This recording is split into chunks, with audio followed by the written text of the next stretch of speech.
Hello, students, and welcome to a very special episode. It's episode number 52, which means 1 year of weekly episodes. It's taken a lot longer than 1 year, but I'm very happy to be joining you and continuing our chats with different articles and essays and having a nice discussion with you guys. So, thank you for joining again for episode 52. Sorry it was a little bit late. As you know, some family stuff keeps me very busy, but thank you for waiting for this episode to come out. And yeah, let's get going. So today's episode is going to be talking about meat in Japan. And the reason why I chose this topic is because recently Prime Minister Kishida, he went to a Wagyu Olympics event, which I thought was very interesting, and it made me think about the kind of history of eating meat in Japan and why Wagyu beef is so high quality and so interesting and important in Japanese culture. Okay, so let's get started. I'm gonna move my chair a little. All right, so let's read the article. This article is titled, "A Look at the History of Meat Eating in Japan." Recently in the news, Prime Minister Kishida has expressed his... Is his name Kishida? Kishida. Yeah, okay. I was correct. Sorry. I don't know why I suddenly thought his name might not be Mr. Kishida. Let me start over. Okay, recently in the news, Prime Minister Kishida has expressed his wishes to increase the export of Wagyu beef products to foreign countries. This decision came after Mr. Kishida attended the Wagyu Olympics, a beef competition in Japan that happens once every 5 years. The competition brought 440 cows from 41 different prefectures around Japan. And after 5 days of judging and eating meat, the award for best beef was given to Kagoshima Prefecture. Congratulations to Kagoshima. This competition shows us the great quality and seriousness that Japan takes its beef products and how interested people are in meat in Japan. But it wasn't always like this. For much of Japan's history, meat was not eaten so much. And for several centuries, it was even banned. Very early on in Japan's history, people didn't eat meat based on religious beliefs rooted in Buddhism. However, it wasn't only because of religious reasons. Farm animals take up a lot of space and require a lot of feed to keep the animals healthy. Japan is a small island country with not much space to share. And so Japan was prioritizing farmland for rice and other crops over the land being used for farm animals. As a result, Japanese people mostly ate vegetables and fish, of course, rice. In the year 675 AD, Emperor Tenmu issued the first official decree banning consumption of beef, horse, dog, chicken, and monkey during the height of farming season from April to September. As time went on, the practice would be solidified and expanded into a year-round taboo against all meat eating. But something changed in the 18th century.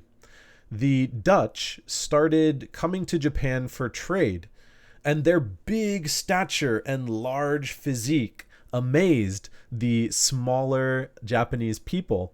The Japanese thought about what the Dutch were eating to create such big people and thought the answer was meat.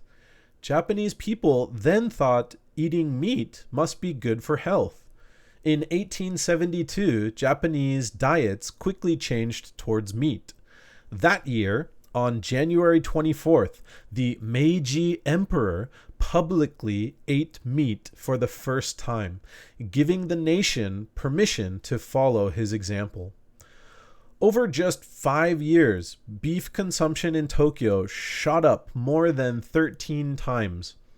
What made it possible were importing meat from Korea. The Meiji government saw a lot of advantages of eating meat. It was a way to modernize Japan and boost the health of the average citizen and also bolster the strength of the Japanese army. These days, Japan prides itself on the delicious and high quality meat, and there are many creative dishes at restaurants and at home. The meat culture has been embraced by Japan, and with a new push in exporting Wagyu beef, that culture will be shown to the whole world. All right, that's all for the article. One interesting point was when I was reading about Dutch people coming to Japan and trading meat and talking to Japanese people and explaining their diet and how healthy meat is. It said that at that time, the average Japanese person was like 4 feet 11 inches. And I'm about to check this in centimeters. That means they were 149 centimeters on average. So that means like some taller, some smaller, but the average was only 149 centimeters.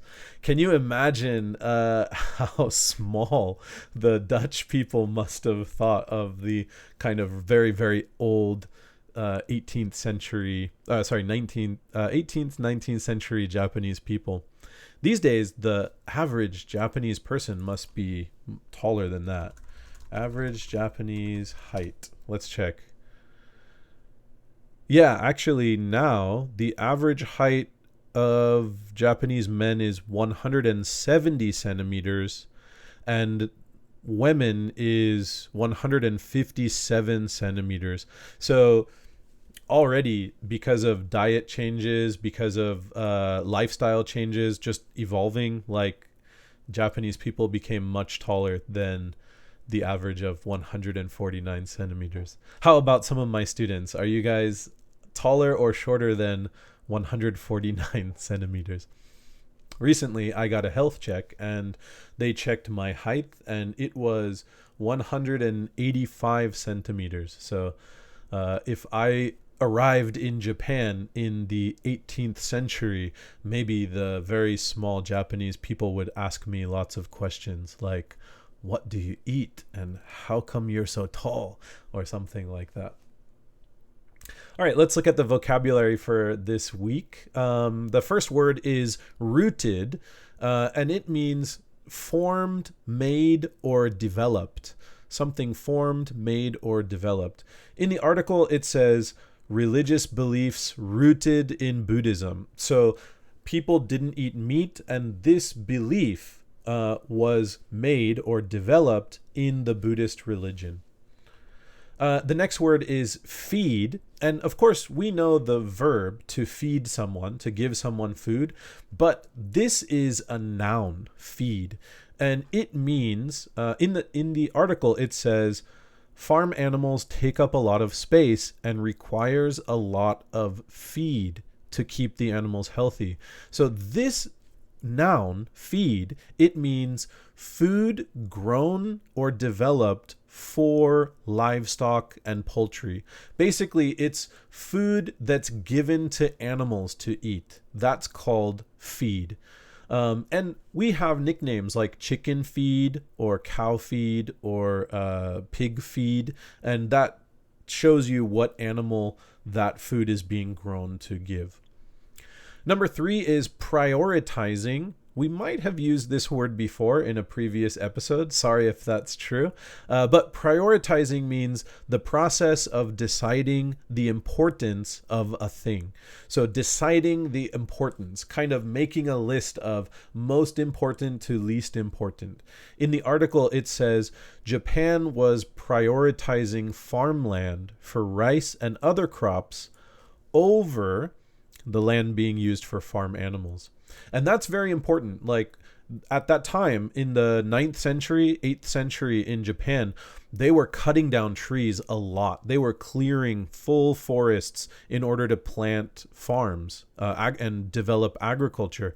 And they needed to think, what's better, what's more beneficial, making land for farms, for rice for humans, or growing crops and then giving them to animals so that we could eat animals. And I think Japan made the correct choice. They prioritized farmlands for rice and other vegetables, other crops. Number 4 is the word decree. A decree is an official order that has the force of law. So, talking about the Emperor Tenmu in 675 AD, he made a decree, an official decree, banning the consumption of meat during farming periods. So that probably was an economic reason, maybe to give the farmers a chance to sell their food over anyone trying to sell meat. And number 5, the last one, solidified, to make stronger or to reinforce. So to make something stronger, to solidify, make it solid like a rock. And in the article it says, as time went on, the practice would be solidified. So this means like the decree that Emperor Tenmu made. He made a decree to ban the consumption of meat. And as time went on, that practice meaning people who don't eat meat, became stronger than most people didn't eat meat. All right, that's all for our vocabulary, and let's move on to our discussion questions. We have just 4 questions today, and I'd love to hear your answers. So question number 1, how often do you eat meat? And what kind of meat do you like the best? For this, it's a pretty difficult answer for me. I think I eat meat almost every day, but not so much. Like in a sandwich, there's a little bit of ham, or at nighttime, maybe some chicken in a soup or something like that. So I think I eat meat almost every day. I don't eat fish. And the kind of meat I like the best, that's a difficult question. I love beef hamburgers. That's my favorite. But I also like pork. Like when I go to yakiniku, I love eating the pork. All right, number 2.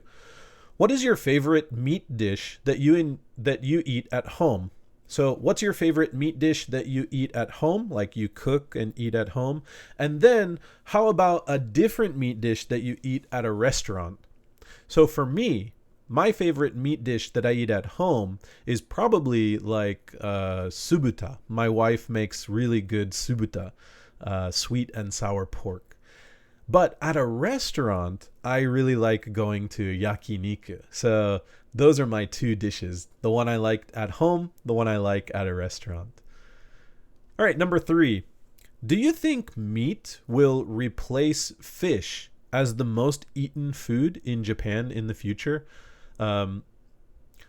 I say most eaten as in like the most eaten protein food. So right now, maybe fish is on top, meat is kind of second place. Do you think they will switch? Do you think meat will become the most famous food in Japan in the future? And number 4, have you ever tried fake meat before? And what was it like? Tell me what this fake meat was like. All right, thank you so much for today's lesson. Thank you for watching, and I'm looking forward to chatting about this topic with all of you. So please answer the discussion questions. Let's think about our interesting answers, and I'll see you guys at our next lesson. And please take care. Goodbye, everyone.